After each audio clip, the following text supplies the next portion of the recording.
Good evening, everyone. Welcome into tonight's episode of Identico After Dark, our little bitty nerdy live podcast where we talk about video games, board games, TV, music, movies, and more. My name is Mallo, and I am joined this week by my co-conspirator, Alex. What's going on, everybody? Hey. It's Wednesday. It is Wednesday. It's Wednesday night. It's our chill stream. Welcome in. Thanks for coming in. Thanks for joining us tonight. We got some new faces in the chat. I appreciate it. We do. Tip, welcome very in. much. Welcome in. What's going on, Tip? How you doing? Oh, tonight's gonna be a little bit of a grab bag episode. Lots of stuff going on. We don't have just it's too big just for one. So we're gonna put it in there for a lot of things. It's like lots of little stuff. There's enough things yeah. Yes. It's enough things to give me heartburn. That's why I'm drinking milk. Yes. There you go. Ooh, I should see if the other people will sponsor. I just had an idea. So, what's going on, Lila? How are you? Welcome in. Yes, it is Identico at the store tomorrow. We'll talk about that in a little bit. Yep. Let's let Sean get through his other intros about our affiliate stuff and everything else. I this week had to start putting the paid promotion thing on all our YouTube videos because you all are blowing us up, thankfully, and I love it. Just let me start from the beginning. Too many things just popped off right there. Too many things right there. If you want to support the show, this podcast is based upon a video game or a board game that we call Identico. It's a cyberpunk role-playing game. You can learn everything you could ever possibly want to know about it at playidentico.com. You can find us on the socials at Identico or at PlayIdentico, just about everywhere. And soon enough, you'll be able to know us at YouTube. Soon to be at youtube.com/some version of Identico there. We're so very close. Very close. Subbing is free over there. So go over there if you haven't already. Hit the subscribe button. Just search Identico, IDENTECO. We are so very close to getting the custom URL. And then I can stop doing this spiel and I can just tell you, go to youtube.com/ and then you'll have everything there. I have a lot of people to thank this week because we got a huge subscriber push. Mr. Gunpowder, Feverwood, Richard Reeson, Matt Riley, Nate West, Rob Geeb, if I'm pronouncing your name wrong, I'm sorry. On Twitch just now, Jeff Chance, RM Brooks 88, Safriel, William Donnellan. These are all people who have subscribed to us or followed us on Twitch in like the past 2 days. Thank you so much. All of this helps us get out and be more known into the world and gets more people enjoying Identico, because those of you that we've met, those that have backed the Kickstarter and put the game out in the world, everybody seems to be having a lot of good, a lot of fun with it. Thank you. That warms my heart because we are first and foremost game designers. We love this game. We love interacting with everybody out there.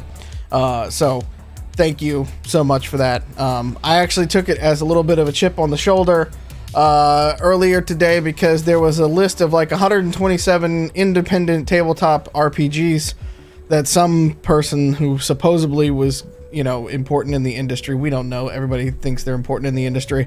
But they put it out with links to everything, and of course Identico wasn't on the list. And I'm like, excuse me? Excuse me?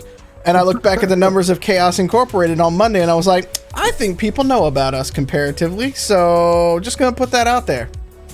We might be the best independent game you've never heard of. But because of you all watching at home and helping us spread the word, more people will know about us, and I love that, and I appreciate it. We do. That was my spiel on supporting us, because we have merchandise and everything like that at playidentico.com as well. It gets shipped either from our warehouse, i.e. some location in Linwood, or from my house, and we will ship the merchandise to you. It's a lot of fun stickers, and there's probably a couple more t-shirts left. There's only a handful of books for In Defiance of Chaos at the moment, and you can get the core rulebook there as well. As some frees that are there for like the character sheets, some pre-gens, all that kind of stuff if you want to jump into the game. So, Addie DeNoodle, thank you for coming in as well. Just following us here on Twitch. So, again, I say this every week, but I love these because we can actually interact with chat, unlike Chaos Inc. and Angel City Stories and stuff like that, where we have to kind of like stay laser focused on the game. So, when am I gonna make sweatshirts? Okay, so because you guys are asking, it's coming because I got an idea, and it's gonna be the zip up hoodies because I like the zip up hoodies better. But I got some ideas for it. I actually just found a printer that I think is down in Texas. It's like a husband and wife crew that are doing some of these like smaller runs and stuff. So I got to reach out to them and see like what they're costing and things like that. There's a lot of stuff that we had to go through and all like that. But sweatshirts, hoodies, because hoodies in Seattle never go out of style. So I'm gonna start looking into that. So because we've got a couple of people around here in Seattle, but they are a little pricey compared to what they should be. I'm gonna button hook off that, and again, kind of come back to everybody who's subbed and followed and done all this stuff lately, and I actually appreciate you. What that allows us to do is it gives us the help and the resources we need to get art done, to make new designs, to do new character art, to do all the really fun stuff that we want to do, to start working on finding a new editor. We're working on an errata document for Identico. Right now, it's been on our cutting room floor for a while. We're finally getting some headway on it. Being able to be in person and play regularly has also helped us find some other stuff. Hearing all y'all's questions helps us go, oh, okay, hey, here's a little errata piece that we need to either clarify or change or tweak. So that will be coming soon, but again, it's everybody here on Twitch and on YouTube and getting the stuff in the store and helping us out with stuff like that. Like, that really helps us get there and get this stuff out and continue supporting the game. So just wanted to add that in too. And it supports at least our version of local artists. There's a lot of different artists that we work with, but we pay our artists and folks that take the weird shit that I come up with in my head and make it look beautiful on the page. We like to pay correctly, and that costs money because it costs money to live. We pay, what artists ask of us, essentially. We actually we've got some character art for one of the fan favorites in Hades coming soon. We have an artist named Dylan that we worked with. He's working on some stuff with us for that. And so we want to just, it keeps the whole, for lack of a better word, it keeps the whole ecosystem going. When independent artists and independent game makers and sellers and everything like that, we all benefit and get a little bit off of it here, the more that we can keep going and working with everybody out there. So it's much appreciated. We enjoy our little independent stamp, and we like working with similar indie folks out there. So thank you all for helping us spread the word, get the good word out there, to take down the corporations, tell them to whoop off, and all that good stuff. So since we're on Identico, it occurs to me maybe we should start with Storyliving. Oh my goodness. Yeah. Thank you, Bit. It's kind of odd being able to see our faces behind those masks. Yes, I know, right? The upside to us doing this remotely, and so we literally started the actual plays and this stuff, I'd say about 2 months before COVID came, and then it went all remote because lockdowns happened. And so we've been behind masks, but this has literally been the setup so we've been in for 2 years now. Yep. So yes, this is what we actually look like without masks on our faces. For myself, speaking only for myself, I completely apologize if this surprised you.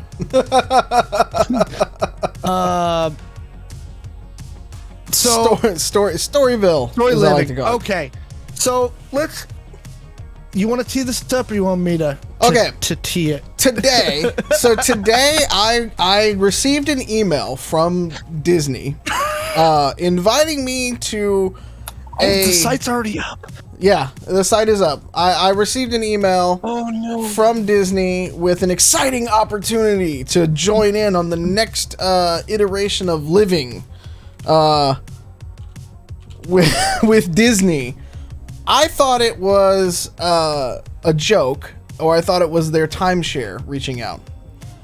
No, they're literally building a neighborhood in California. Not just one. Right. Many neighborhoods around the country, so you can live your Disney life. Yep. All the time. It's called Storyliving by Disney Communities. And it allows Disney to enhance your life by expanding their storytelling into story living. Now, I say this as somebody who's written marketing for many, many years. That just rubs me so the wrong way. 50 ways from Sunday. And yet I probably know at least 10 people who are already gotten their name on the list for this thing and are figuring out how to move to California. So Disney is 3D. 3D. Kinda. We didn't think about it that way. It wasn't meant to be that, but now that you mention it. So here's why we tie this to Identico. So in the book, we specifically talk about, and the reference that we make is to the mining towns that existed. Actually, so Bellevue, for those in our Seattle area, which on the east side, Bellevue started as a mining town and a lumber town. And basically what happened was the company owned your house and they paid you in company script. Cryptocurrency, anyone? Yep. Okay, they paid you in company script and they owned your house and the company owned the grocery store and everything else. And what's frightening, and Tip is in the chat pointing out that Everett did too, what's frightening about this is literally like, Sean and I have so many times been like, we thought when we were writing the book that we were being far enough out there that we're like, we legitimately thought nobody was going to believe some of this stuff. And then every time something like this happens, we're like, it was a warning, not a how-to guide. Yes. Okay. So Chad, I live here. I mean, it's literally like, I'm looking at this. They're starting in Rancho Mirage, near Palm Springs, because of course. Of course it's near Palm Springs. It's a 55 up one, and it's called Cutino. Yes. Story Living by Disney Community. I would like to read off the description. Go ahead. Per the scientific plan approval for the developers, the community is expected to surround an approximately 24-acre grand oasis featuring clear turquoise waters with crystal lagoons, registered trademark, technology, enabling crystalline lagoons of any size to be built sustainably with low water consumption and using a minimum amount of additives and energy. A voluntary club membership will offer access to a waterfront clubhouse, a club-only beach area, and recreational water activities, as well as Disney programming, entertainment, and activities throughout the year. So, listen. Thank you, chat. Thank you. So here's the deal. My kiddo loves the Disney, and I honestly, like, as far as the content they put out these days and things like that, they're fine. They're a relatively responsible company. This is scary. Like, this is truly frightening. It's like, and the funny thing is, I, like you, Sean, I know people who are probably already on the list. I can guarantee you they probably are. Can I go live in a Disney neighborhood? Like I'll go roll Disney every couple of years with my little one, and I love Star Wars Land, and my spouse is in the chat right now, and I'm like, guess who the first person you know, and I'm gonna say this to my spouse, who's gonna sign up for the Disney neighborhood is. Wanted that to happen in Florida in the 1970s, let alone now. And that's just exactly it. And in fact, if you go to the website, they have a picture of Walt with the Epcot plan and the original stuff that he was talking about. It's propaganda. It is. So, yeah. It's the thing about it is, and this led me thinking about this today led me down an Identico plot hole, just rabbit hole for a long time. As we're going through the errata document, as we're explaining this game to a lot of new players, and why our brand of cyberpunk is much different than those that have come before us or that we are that are in market right now. the marketing sheen and the way that they are selling a lifestyle, and this is across many brands, so this is not just Disney, this is across a ton of brands. Well, just about every brand. Yeah. The way that they are producing the control and the way that they are pitching these things make it seem like utopia on Earth, when in actuality you are in the middle of Palm Springs. And not even the good part. Like, it's just like, yeah. So for anybody in the chat who has not been to Palm Springs is out in the middle of the bloody desert. If they miss 2 water shipments on trucks, that whole place is a ghost town. Like, it's not like humans aren't supposed to be there. It's like terraforming Mars. So that's the interesting thing about the way they're pitching it. Yeah. Hang on. I want to look at I'll give you the example right now. This week, the high in Palm Springs will be 80 in February. Yes. Okay. It gets up like way up there, like 106 with a low of 78 in July. Like, again, yeah, grab a Joe, cut the water and it's the desert again. Yep, pretty much. But they're going to build an oasis. Like, yeesh. I'm just, yeesh. It does, like, and this is not me trying to be a Debbie Downer, but I did have the, is it too much to, like, talk about La Sagage on this channel right now, Alex? Like, is it too much to, like, give any of that away? If you've read the books or anything like that? Okay. The whole Reformation of America in the game, the Scar, all of that stuff, was because 4 entities thought they were smarter than everybody else and they could lead the way. And so they caused a chain reaction of events that would put America, and thus the rest of the world, into a certain type of economy, you know, social norm, all of that. Systemic control. Yeah. And I can go on for days about that portion of it, because I actually just even, like, I went like a level or 2 deeper on it today, just thinking through certain things. Because this triggers that reaction to me a little bit. And yeah, I mean, it could be like, it's fine. All right, they went and they're making a neighborhood in the desert, and it's like, great. But because it's got that Disney stamp on it, and everything has got that Disney, and it's reminding you who it's coming from, and who's providing literally your house to you, right? Because they don't talk about the fact that, like, you may or may not even own your house and things, like, you know what I'm saying? Like, there's nothing that's in the stuff here so far. Like, you can, and like, that's the sort of thing, is like, you can live there, but then you have to then pay to get access to a club. I mean, it's like the corporate pyramid scheme, all like wrapped up into one website. It is the weirdest thing. And again, it's written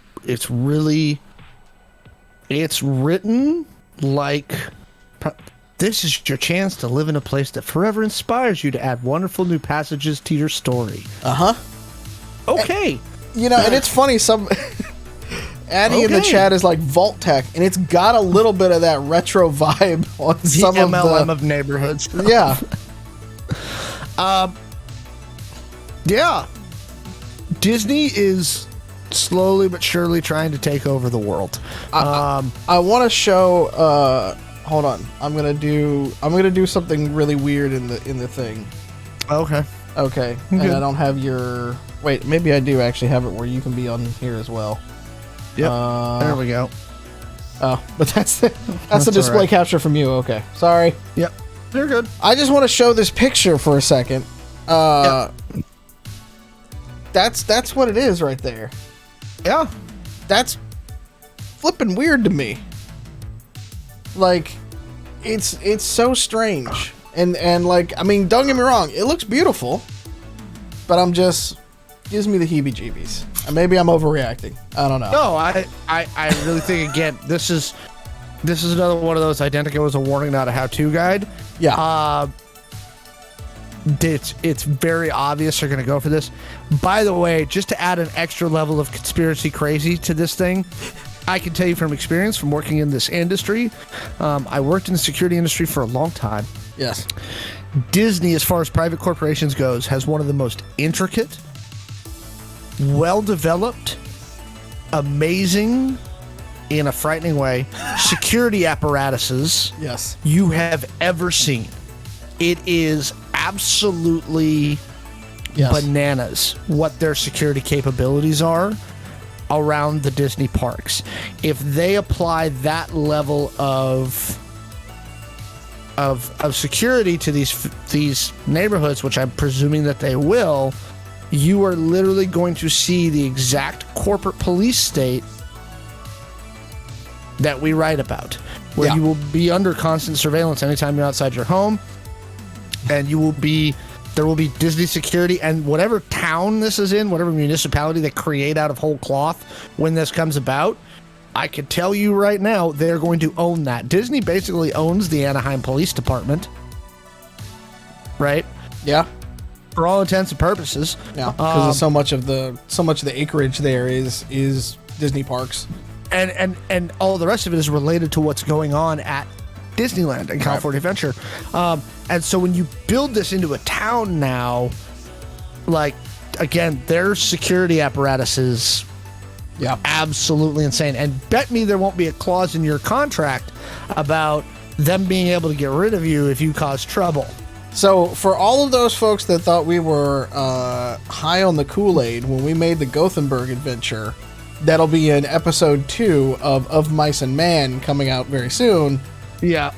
Nope. Thanks, Disney. You just proved us right. We just put it in Sweden we should have put it in California. Apparently. There you go. That's no wonder we started doing Angel City.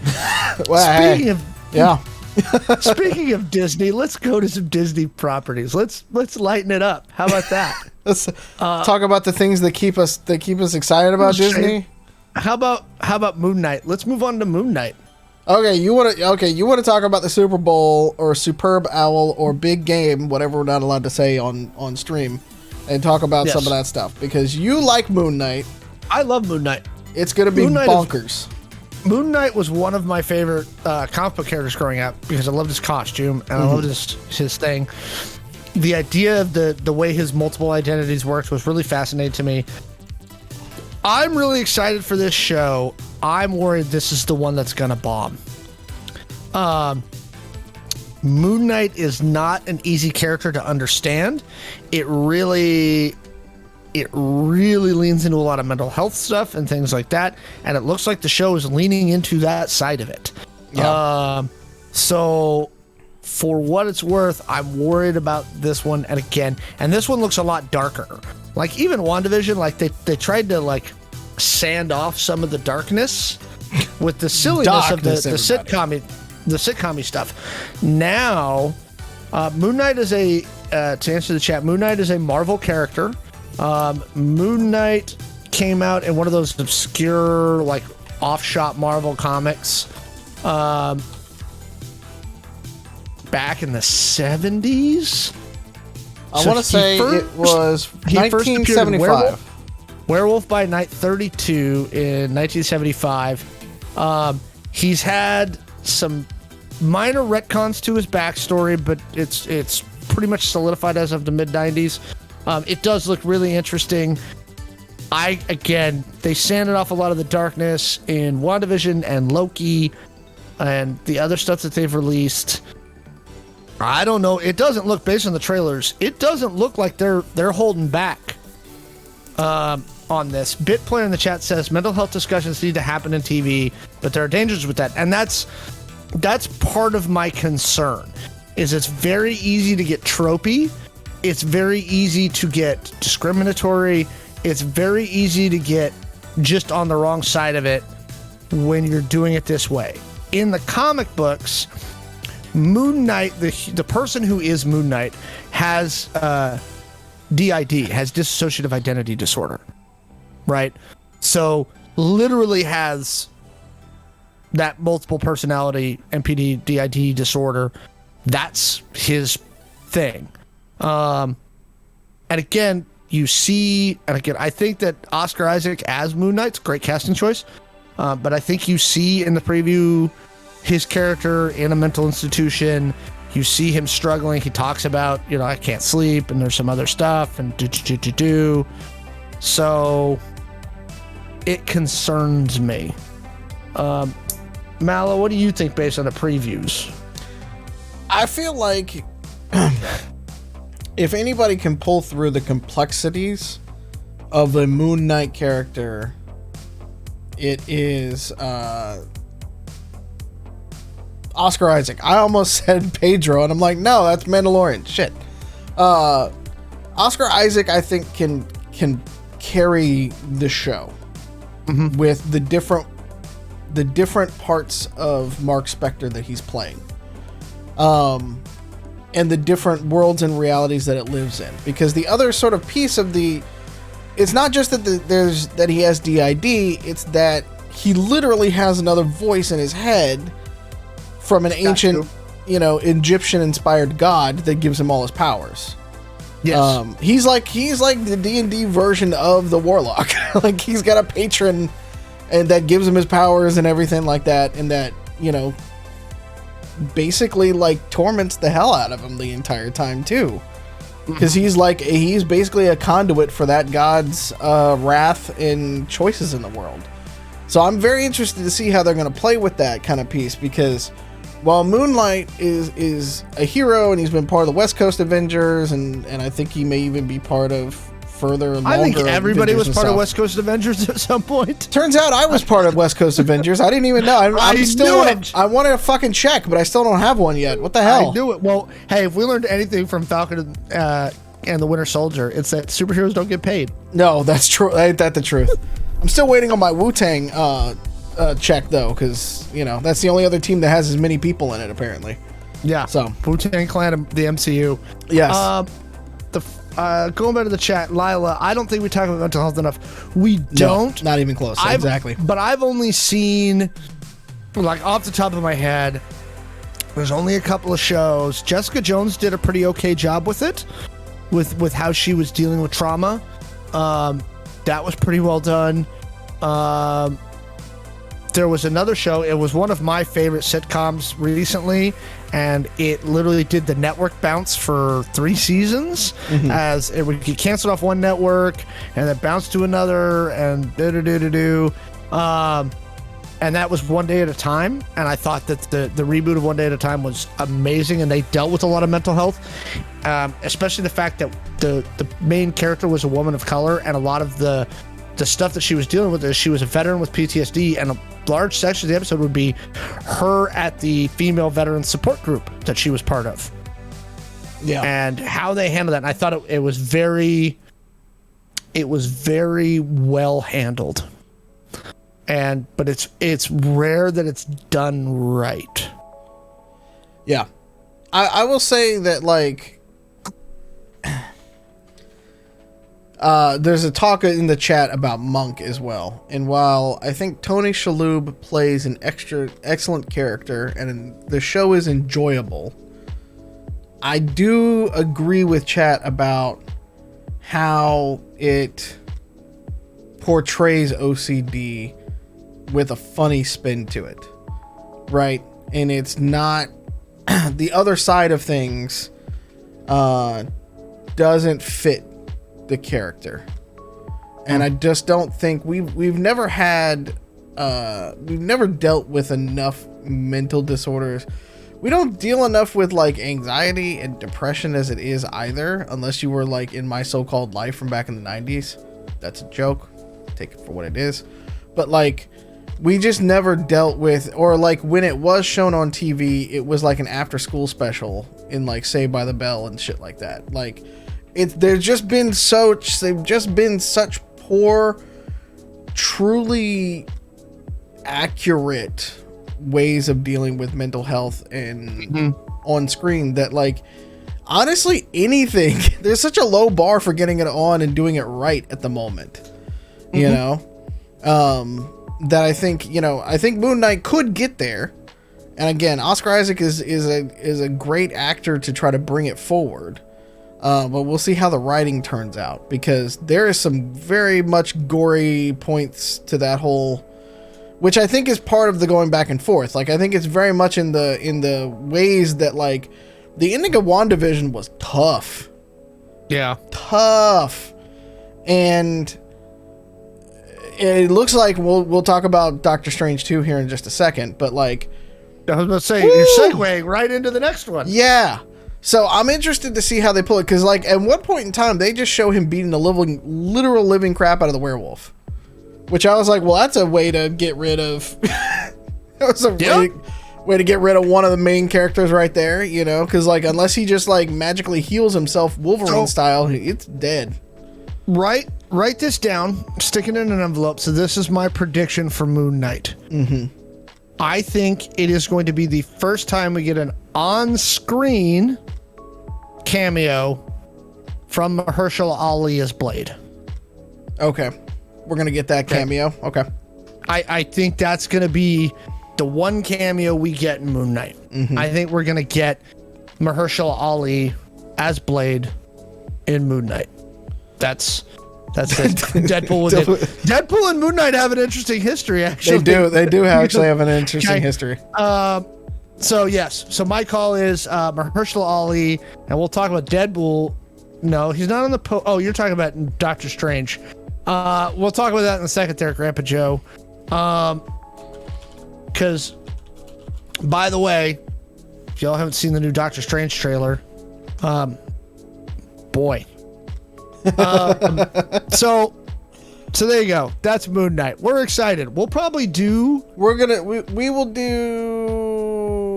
do something when Moon Knight comes out. I don't know if it's going to be weeklies, but it'll be something. We'll probably talk about it the week it comes out, and then we'll see.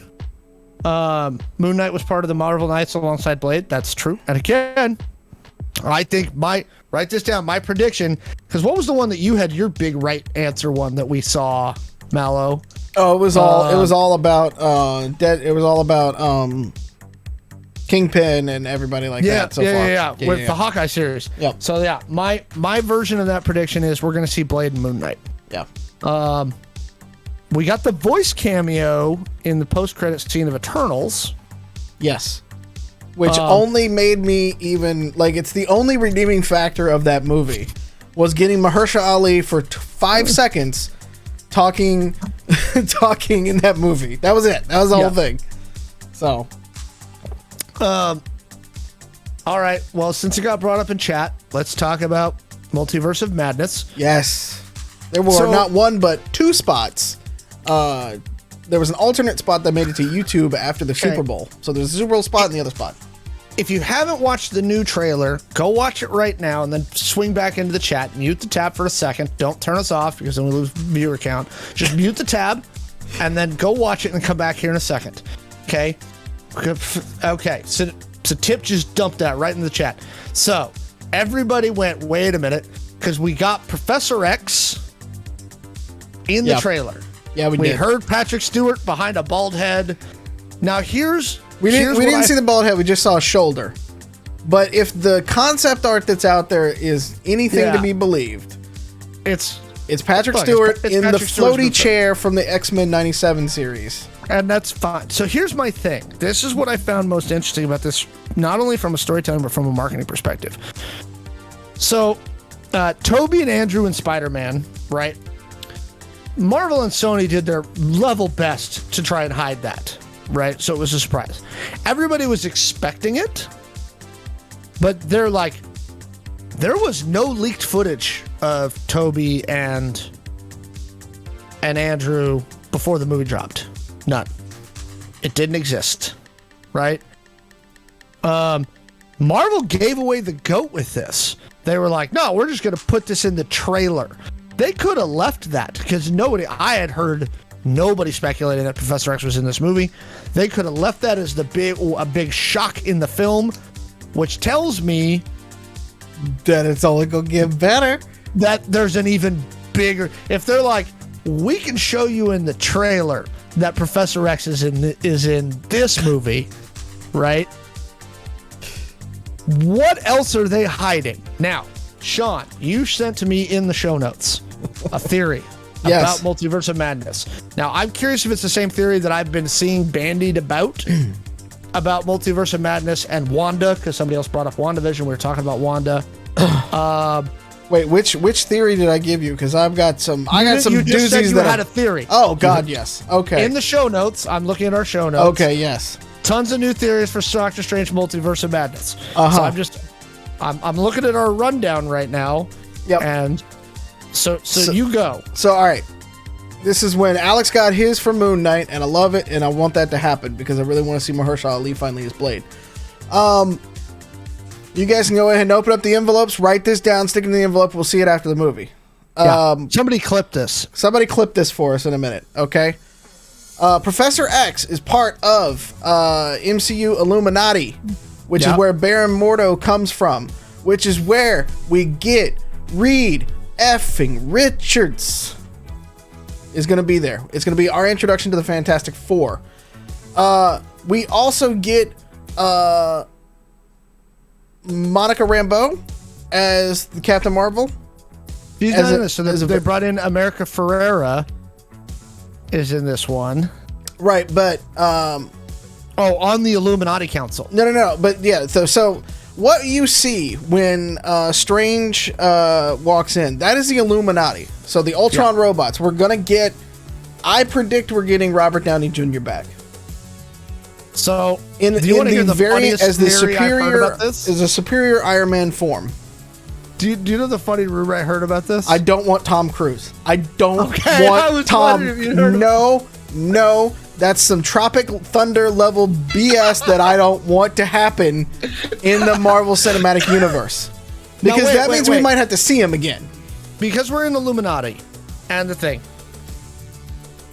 Do they get John Krasinski? Yes. Because they could do him as a variant version of Reed Richards and never bring him back again. 100%. And then Kevin Feige can do his own Reed Richards and things.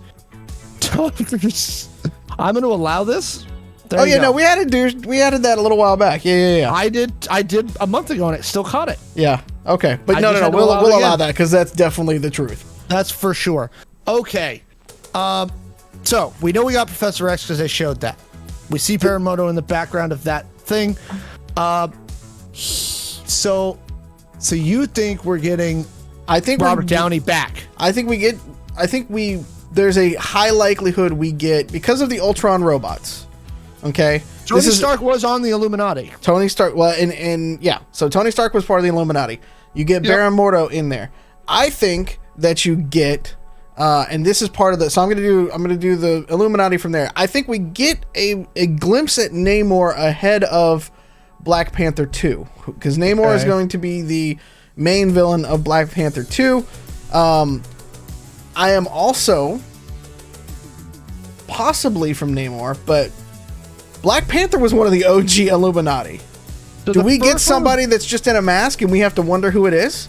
So what's interesting is the first one we get is in the first team was Black Bolt, but they haven't really introduced Black Bolt because they are pretending like that Inhumans movie they made doesn't exist. Black Panther is in there at a point. So is Beast, Hulk, Captain Britain, Mastermind, Yellow Jacket, Medusa, and Captain America. I don't think so. There's two other things that I think could be happening here, because if you look very closely on the poster, so this is going to be the second thing I want to talk about, because Deadpool is on the poster. If you zoom in, if you look all the way on the left hand side, I think you see Ian McKellen's Magneto as well. Unless that's just somebody completely like Wong and stuff like that. But like, I think that they have actually chopped up Wong's face in the other one a little bit. Okay. That one's a weird theory. I'm throwing it out there. So here's a theory, and I've seen it bandied about the internet, and then I watched a long video on it today.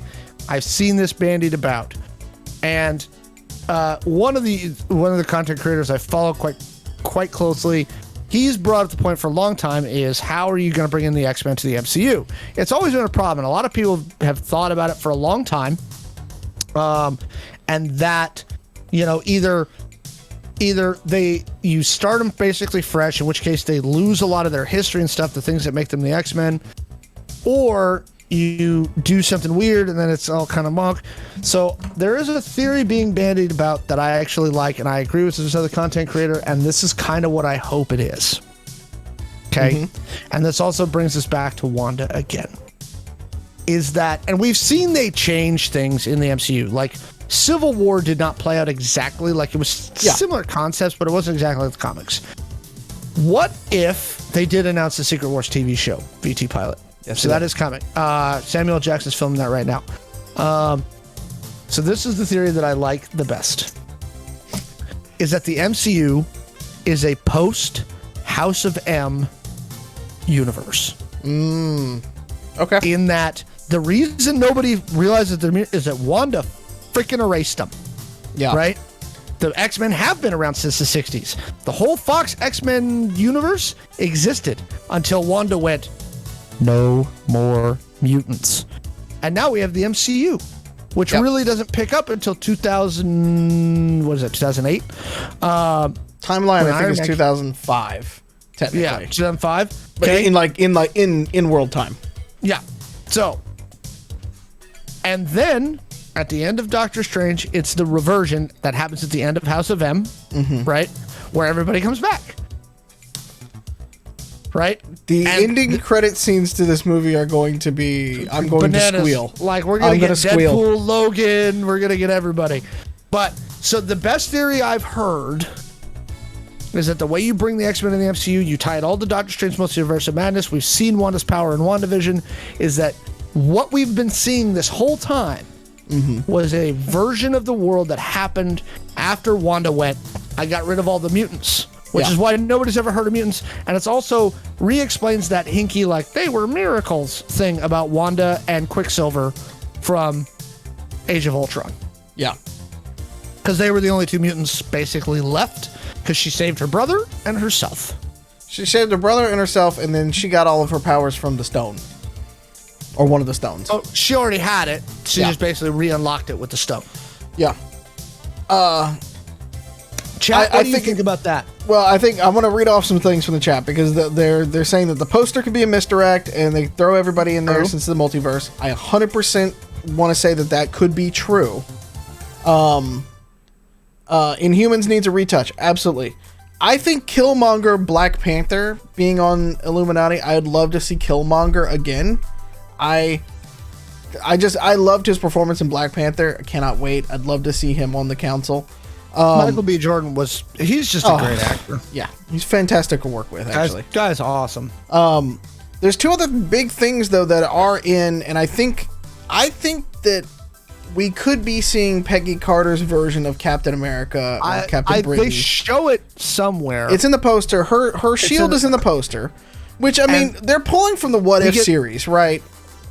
But right, because at the end of the What If series, they basically were like, it's not part of the MCU, and then at the end, the Watcher's like, okay, well, now we've got a problem. Yeah, and so, and a lot of the things that happened in the What If series, now you're starting to see come to fruition with the 3 different Stranges and stuff like that, and you get all of the dimension devouring things. I honestly think that one of the other Illuminati could be Kang the Conqueror, or He Who Remains, another version of him, right? That could be. And then this could be the thing that leads to the TVA, and we start the timeline and things like that, right? Because they foresee these things. And we know Kang. We know Kang is the primary villain in Ant-Man and the Wasp. Quantumania. Yep. So it is entirely possible. Has anybody else noticed? I like the House of M theory best. I like the House of M theory as well. And does anybody else notice that the Captain America actual Cap star is on the poster too? It's up there. It's in the top. It's top middle, just a little to the right, maybe in between the 12 and 1 o'clock, above where Mordo's screaming. And above Christine, the Captain America star's right there. That's odd. So I don't know. They've put a lot of different things in here. And that's the thing. If it is a misdirect and all like that, that's fine, because you know what? It makes for great time for us hanging with you in the chat and speculating. And speculating's fun. It's what nerds do best, right? Yep. That and fighting over who's got the better power level. Yeah. For sure. Yeah, who's over 9,000 this week? But yeah, so I think it's the, you know, I'm interested to see like where everything goes. They've got a lot of different pieces and parts. I love the Deadpool one though, to go back to chat for just a second. The Deadpool one. When you zoom in and stuff like that on it, it really does look a little bit like Deadpool doing the shh. Like he's just hiding it back there and stuff like that. And to me, that is hilarious. We do not speak that terrible thing into the world of a Star Wars Marvel crossover, Joe. We do not speak that into the world. Please let us have two different universes and not this thing. Multiverse of Madness like at the moment. He's shushing, doesn't he? He does, yeah. He looks like he's doing the like shh kind of thing, like he's hiding out in there, like he knows all along. Because why not? He's breaking the fourth wall. Here's the thing: I fully expect him to break the fourth wall. Yeah. Sir Laugh-A-Lot, we've talked about some Identico stuff, and then we moved on to Disney, and now we're talking about Disney stuff. If anime can keep crap all over every other IP, why not Star Wars? Speaking of anime, we actually have that. We have a whole segment on anime. Congratulations, Joe. You just brought it. Yeah, you just helped us segue without knowing the rundown tonight. Exactly. So we're into the next thingy. This is, yeah. That's what Visions was. Yep. There you go. And before Deadpool is the ultimate savior of the Marvel Universe. Marvel Universe. Why not? Why not? Why not him riding a unicorn screaming chimichangas and he saves everything? Because why wouldn't he? I'm with you. That would be the best thing ever. I think Mr. Gunpowder's on Joe's side here when it comes to the concept of, you know, they didn't like Star Wars Visions. So we have a whole episode on that. You can find that on our YouTube channel. Yeah. Where we argued about Star Wars Visions and various other Star Wars properties. Yes. We do a Star Wars episode probably about once every 6 weeks when something kind of is appropriate. Yep. For that. Including Book of Grogu, which just went live today. Grogu. Okay. Anime. Animated things. The Boys. Oh, you want to start with The Boys? Oh. I mean, we may as well, because that, to me, that's the... Yeah. That's gonna be a bonkers one, because so if we kind of go with anything else for it, The Boys is looking somewhere in like the middle of Goresville and like Deadpool riding a unicorn eating chimichangas. Like that's just the like craziest thing for me. Yeah. And I don't quite understand like what is going on and happening in that particular show, because it's just all over the place. I don't know. I have no idea what's going on over there. I think that it's interesting though that like Amazon's leaning in with this one. Like they got a hit with The Boys. I'm wondering if Amazon is just throwing everything on the wall now that Jeff's not there to like yank the reins a little bit. I've seen more back a little bit. I've seen more release information and more stuff and more things coming out from Amazon since Jeff walked away. Yeah. That I'm used to seeing as quickly. Right? It feels like it's coming at a greater pace. I'm saying this as an outsider looking in. It feels like it's coming faster. Yeah. I think that like they've had a lot of new folks at Amazon Studios come on board, which I think is essentially Amazon saying they're investing in it. They see the value in 1P titles, not just selling 3P stuff through it. They see the writing on the wall and everything like that. And they're going all in. I mean, they went and did a whole Lord of the Rings show, which is another one of the animes that we can talk about. Now, chat's in there already, kind of said about the Lord of the Rings show. So, did he send you the rundown? I did not, yeah. Like, well, since we're on that topic now, yes, they're doing a Lord of the Rings animated show on top of the live action. Yep. It's called. That's not Amazon, is it? Yeah, no, I think it is. No, it's released by Warner Brothers. You're right. Warner Brothers. Yeah, it's called Lord of the Rings: The War of the Rohirrim. Rohirrim. There we go. Yeah. Rohirrim. I was just gonna go. Arr. It'll be about the creation of Helm's Deep. Yeah. Cool. We're a few years away from that. Voice cast announcement is expected soon. Because for anybody who doesn't know, they do the voice work first. Yes. Because they need to. It's easier for them to do it that way than to try and have actors match what they already animated. Yeah. So. I mean, all right. So here's the thing about Lord of the Rings, and I'm going to sidebar. You can tangent me in the chat if you want to, but look, if you're sad about the way they're portraying female dwarves in the new Lord of the Rings, please find something else to get angry about. I think the costume and the setup of the new Lord of the Rings show looks good. Please chill and just let something get out there, because you killed Cowboy Bebop this year. Don't kill Lord of the Rings, please. Please. They're already trying, right? I've heard so much yelling about the elf that they showed in the preview. Yeah. This is the other thing. Is the IP for Lord of the Rings going to sale soon? No, the Tolkien estate, if it is, I'm not aware of it, sir. I'm looking it up. He'll look right now while he's doing that. First off, we're already on this, but Tolkien, what? Stop it. Tolkien was a racist, so let's go ahead and just put a pin in that. Let's just go ahead and talk about it. Here's the thing.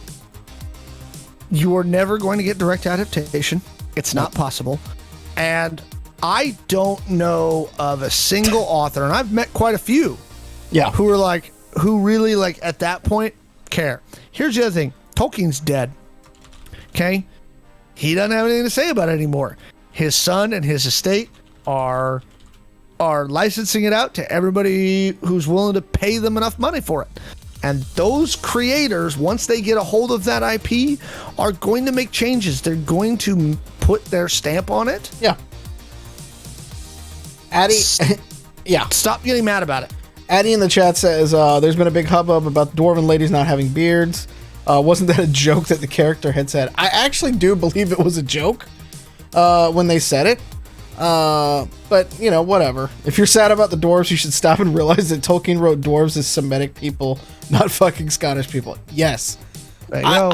I actually, does anybody in the chat know when the Scottish thing came up? When did that start? I mean, years ago, I imagine, but like... I would guess with the animated version of The Hobbit.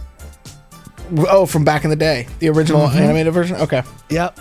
That would be my guess. Yes, they are. The complaints are ridiculous, and I'm bummed about Cowboy Bebop. Yeah. We got a whole show on that one too. Brooks. Go back. I mean, R.M. Brooks, stick around, watch the show a few times. You'll hear me get salty about fandoms quite a bit. And I am a fan of a lot of things. Okay, I love Star Wars. I love Marvel. I love DC. I love a lot of this stuff, but some of the fans just irk the snot out of me. And I'm trying to not get TOSs for swearing too much. So yeah, let's that's not do why that. I'm talking this way. Like Mallo said, let it come out. Yeah, let it come out and then we'll judge it. Could y'all watch it first? Styles change. Nerds is less realistic to expect the dwarves always look the same no matter when they are. Again, very true. For those that have played in my D&D game at the store, you will notice I am changing some of the dynamics, the racial dynamics, in how they interact in the world. That is a conscious choice, and there's reasons for it. And you know what? If you'd ever like to talk about it, feel free to stop by. I'm happy to explain why we do things. The costumes look cheap. You can see all the seams on the plaid stuff they're wearing. Some of that may be not finished yet. It also could be Sir Laugh-A-Lot. It also could be the style of cameras they're using for previews and stuff. and how it's being shot for what they're showing on TV. Could be.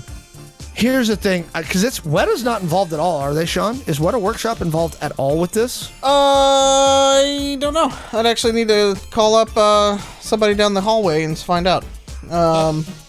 So Weta Workshop, which is Peter Jackson's company to the original Lord of the Rings, obviously. I don't know if they're involved with this. It's a different production team. So, like I said, I try not to judge too much from like previews and stuff like that with that on the production side of it. Because anytime you're seeing previews, the thing you have to remember is production is not done. Right? Yeah. Like, and they're holding stuff back. They always do. Just take that for what it's worth. They could be holding stuff back too, and then it's also, I mean, look, it's been a hard year for fantasy novel adaptations and clothing and attire. Let's just put it that way. Not to trigger chat too much, but the Wheel of Time left me sleeping. So I think especially when it comes to that, there was a lot of like actually good criticisms once that came out in terms of like the way that they handled the costume design and stuff like that. I'm excited to see where they take the story because as far as I know, this is not a story that has been told yet. Not on screen at least. No. I will say I forget who on the chat said it, but the Lord of the Rings and Hobbit film and gaming rights are up for sale. I wonder how much those cost. Maybe you and I should do that. Well, we've already said we would do. We've already said we Star would Wars. do. No, we'd do Star Wars and we'd also do Babylon 5. Yeah. But yeah, the Zaints company or Zats Dates. I don't know how to pronounce that name. Has hired ACF Investment Bank. And it's coming up soon. They want to fetch about $2 billion. So I don't know about you, but I'm about for the gaming rights. Yeah, I'm about 1.99998 short for that investment. I wonder if we could just be like, look, just give us the tabletop rights, okay? Just the tabletop. Let us write a new role-playing game. Yeah. Okay. We'll do a role-playing game. It'll be fine.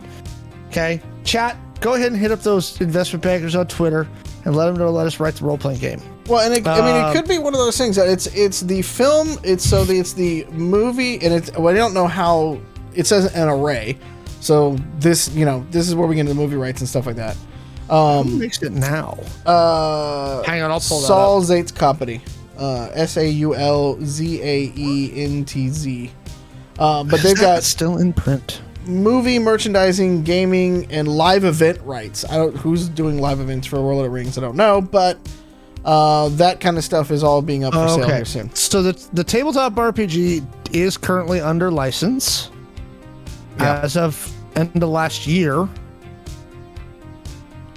They have a new wargaming thing that's come out. So Games Workshop does that.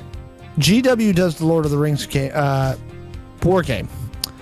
The tabletop RPG is published by. Is it Green Ronin or no? Free League Publishers. They do Tales of the Loop and Alien. Yeah. That's yeah. My dad said he was okay. I'm gonna go catch up with chat really quick. Sir Laugh-A-Lot, the fans that irk me are the ones that harass actors. Absolutely, those ones are the absolute worst ones. Yeah. You're absolutely right, Sir Laugh-A-Lot. Promos and sneak peeks aren't always touched up all the way from the editing. Wheel of Time sucked. Grandpa Joe, of course, being salty in the chat. Thank you, Grandpa Joe. No. Sir Laugh-A-Lot gives him props. He said Wheel of Time was lackluster, and I would lackluster. Again, I'd known Robert Jordan and stuff like that because he lived in the same hometown as me, and writers. There's not many of us back down there, so I get it. Maybe not Amazon's brightest run further. I lost faith in the Wheel of Time novels. Read book 84,320.7. I won't be watching the show. Nice. Yeah. Robert Jordan never finished them. Couldn't. Which is also, by the way, if you just want to throw this to the side, what I think is going to end up happening with Game of Thrones. if George R.R. Martin finishes that series of books, The Song of Ice and Fire, I will be genuinely shocked. Well, that's fair. I think he's going to be in the same position as Robert Jordan, where I don't think he's going to finish it. I think it'll be someone else. And I think that there will be debates for years as to whether that was the proper way for it to end. Is it going to be Brandon Sanderson again? Is Brandon Sanderson just going to be like the guy that finishes all fantasy writers? Yeah. He does his own series, and he just finishes all the biggies, I guess. I don't know. I'm interested to see. I love that we are, I don't know how many minutes into tonight's show. We are an hour and 15 minutes in. We got about 15, 20 left. The title of the show, Legend of Vox Machina, hasn't come up once. We didn't get to it yet.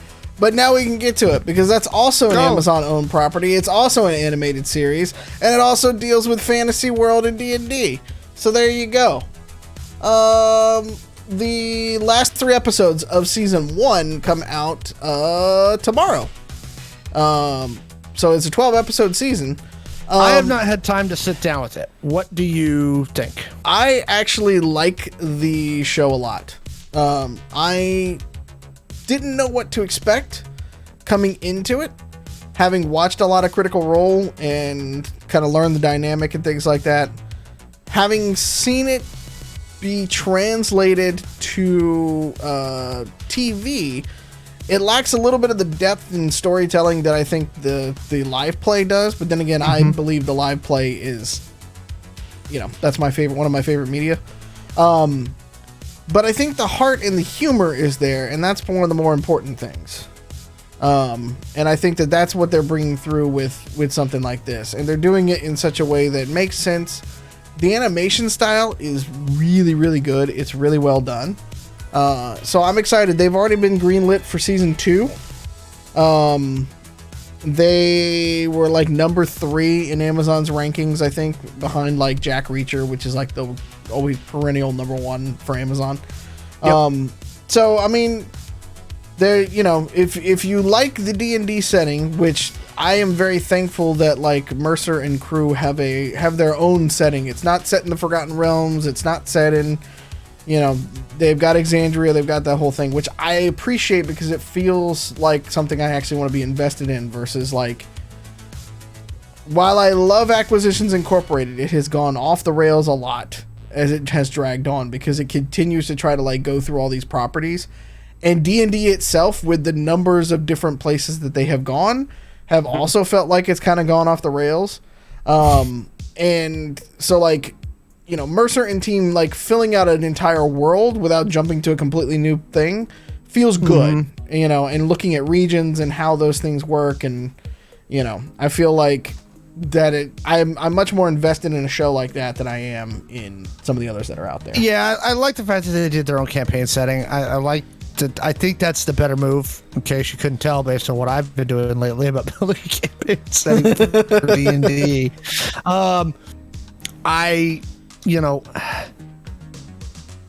Again, I've got that same feeling of like, I'm glad this is its own campaign setting, but it's still D&D, and there's that whole discussion about how that interacts with the rest of the industry. So again, like, I think that this showing commercial viability will open up some opportunities for creators to do larger scale projects that are coming out of the tabletop RPG space, and I don't think that that's a bad thing. I will plus one on that and throw a shout out to Hyper RPG, some perennial friends of ours through back channels and stuff like that, because this week they debuted Kalak 1991 on AMC Fear. Like, it's a horror kind of theme that they've been going with in that show for a while, but now they're bringing back an entirely new series with some of the older players are back, maybe playing different roles, new roles and stuff like that, and it's got a very horror kind of theme to it. And so kudos to that team, because it's a live play thing, and they've really gone over the top for set design and people working it behind the scenes and stuff like that. Like, it's they've done a really good job over there at Hyper RPG. So If that is the sign of the times where this kind of stuff could go, I'm excited to see that. And like, let's just keep it moving. Like, let's keep it relevant. Let's keep it moving. Let's keep it top of mind for folks, because in this very like quick and dirty digital age, like things kind of come and go as quickly as you can watch a TikTok. So the more that we can keep it up there, the better. Since we're on D&D properties, and well, Wizards specifically. Magic getting a Street Fighter crossovers on our rundown. Oh yeah, let's end with the goofiest one here. I think we'll probably make this the last topic of the night. Is Magic the Gathering getting a Street Fighter crossover? Yeah. I don't know how I feel about summer. it. Yeah. So here's what I'll say from a business side of it. The last one that I'm aware of that they did was Forgotten Realms, and I've got it from the home store, and a lot of it just didn't do anything. The problem is, unless you create sets and cards that the competitive meta is going after, it doesn't sell. Yeah. You know, it's a gimmick. Like, why? Why is... I guess here's my question for... Like, if I was sitting in a room at WotC, I'd be like, why? Why does this need to exist? Yeah. Tell me why this needs to happen, right? Is it just you all need content to fill space? So fuck it, let's do Street Fighter Magic the Gathering. And then you had another one on the rundown. What was the other one you had on the rundown? Well, it's Warhammer 40K. They're getting a Warhammer 40K crossover. I'm so confused.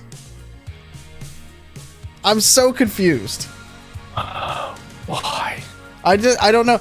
So the upcoming... It's coming out sometime this year. It is coming out sometime this year. So the upcoming... You know Phil's going to buy it, because Phil's gotten back into Magic. Like, he's been building decks lately, and you're now going to combine the thing that he's getting back into now with the thing that he loves the most. So we have a friend who's our biggest Warhammer 40K guy, and he will have, and he's just gotten down there to see the thing.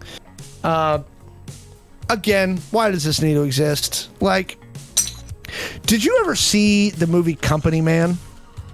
No, I didn't actually. With Dennis Quaid. So it's Dennis Quaid and Topher, what's his name from that 70s show? Topher Grace? Whatever his name was. Yeah. Anyway, so Randy Quaid plays this old magazine exec guy, and Topher Grace is this young upcoming business guy. Business guy. And he comes in and he does this thing where he's like, we got a synergy. Did you know our giant conglomerate owns this cereal company and we own this shoe company? So how do we mix that with the sports magazine? Synergy. And he keeps saying, like, there's this whole sequence where he's talking about things that have nothing to do with each other. We own, a nail factory. How do we mix that with our shoe store? It's so... I'm like... So many people, you guys though... are just doing the synergy thing. I mean, here's the thing, though. I think some of this comes under their secret layer brand or whatever like that for it. And Sir Laugh-A-Lot in the chat says it best. It's dumb and I want it. And I'm going to be the same way. I bought a collector's box of the Forgotten Realms set. I haven't opened all of them. I opened enough of them to be like, yep, got a Vorpal Blade in holographic. I'm good. Is Elminster in there somewhere? Probably. I don't know. I don't know the whole thing with it, but like, I'm cool with that. Like, Chun-Li has a multi-kicker. Yeah, I know. It's fantastic. Like, the cards are pretty decent, especially since it's only a secret layer. Yeah. Look, I mean, ultimately, I'll probably end up picking it up for the store. Some of these I'm like, but I'm not like... I'm not buying the quantity of these that I'm trying to get of Kamigawa. Yeah. Right? Because I'm like... Yeah. So here's the thing, though. This is where Magic is both losing me, and I'll be the first person sitting down there at Kamigawa on Friday night. Is that one's neon inspired. and Yep. cyberpunky with a little bit And of the feel of art for Japan. it is beautiful. Art is beautiful with it. And then they're having, after that, is called Streets of New, I'm going to mispronounce this as well, Capenna? Streets of New Capenna, maybe? Second quarter of 22? Yeah. It is That's a set the next one. that's on a 1920s noir films. Sold. Like, I'm good with that. Like, that sounds fantastic. Supposedly, it's supposed to be good. It's coming up May 6th. They're gonna have 40K commander decks. Yes, they're having 40K commander decks. Sold. I want. Where's my Plague Legion commander deck? I want it right now. Where's Mortarion? Okay, so basically, we know how this is going. We'll be the ones to do that. By the way, so we should have more pre-release stuff coming because hey, everybody who's in the chat who knows about the store, if you haven't been to the store, you should drop by. Something's being installed tomorrow. Oh, fantastic! So when you all arrive for Identico, look up. Because it's going to be different. It'll be a shining beacon. A shining beacon on 196th Street. Just going to be a picture of me, though, looking down at you. With, like this. That's the sign. It's going to be me with the Buddy Christ finger pistols right there. We got some good plans for y'all for tomorrow. Good, yeah. Get excited for it. Fortnite coming later this year. Okay, well now we've officially jumped all of the sharks. No, sorry. When they did the Emperor reveal for Episode 9 in Star Wars in Fortnite before the movie came out, that was when Fortnite had True. sharks jumped over it. Yeah. Right. And then there's the whole TikTok meme about wait for it, it's the guy from Fortnite. I don't know. Yeah, I'm very. There's a whole meme about this. We're gonna leave it on the goofy stuff, though. We're gonna leave it on the goofy stuff. Hey, everybody! I think that's it for today. Thank you for joining us. Thank you for joining. Mordenkainen and Tiamat is in their Mallow. Okay. Oh, okay. I'm gonna go look There for we it. go. I'll go finish opening my packs. Thank you all for joining us. Don't forget, if you're looking for Identico minis, you can make them at Hero Forge. Yeah. She's got a gun and a sword, and you can have a motorcycle and a gun. They make really nice full color 3D printed minis. We have an affiliate link. It's on our bio. It's in our website. It's also under all our YouTube descriptions. Use our affiliate link if you'd like to make some Identico inspired minis. You can make ROVs there. It's pretty neat. Yes. Yes. And if you haven't been by, we have Identico every Thursday. New players always welcome, right? You can hang out with me and Mallo, and Mallo will, throw trucks at you, and it will be goofy I've fun thrown times. trucks at people. I've thrown ROVs at them so far. The groups that we have there are great. One group has burned down possibly a church, and then maybe actually, Bit, if you're still in there, so BitPlayer was involved in the creation of 3V as a corporation. Bit, if you're still in the chat, they're trying to burn down one of those buildings last session. So you'll be glad to know that they are coming up in Storyline. And I'm sorry, I just saw Joe in the chat. Don't worry, the AdMech deck will get nerfed. That's a whole other show we'll talk about. That's a whole other Warhammer. show. All right. Goodness. That's all I remember. Do we have anything else? That's it. Just go over there if you haven't already. Subscribe to our YouTube channel. Throw us a follow. If you got Prime subs, go spend Amazon's money and drop it down below. Yeah, you're literally helping us power the show. So I appreciate that, everybody. In fact, Mr. Gunpowder, who subscribed to the YouTube channel, we called him out earlier, and he dropped a Prime sub on us tonight. So I appreciate that. Thank you very much. Thank you so much. If you're fancy, come by the store on Thursdays, like we said. Otherwise, we'll be back. This Monday is our Monday off from Chaos Incorporated, but look for a new episode. Will be up on our YouTube channel. So if you missed it this past Monday, it'll be up on the YouTube channel by then. We will see you again next Wednesday for another one of these fine talks. And thank you for, our numbers keep going up, and it's because you all show up and have a good time with us, I hope. Yep. Because y'all have been amazing in the chat. Thank you so much.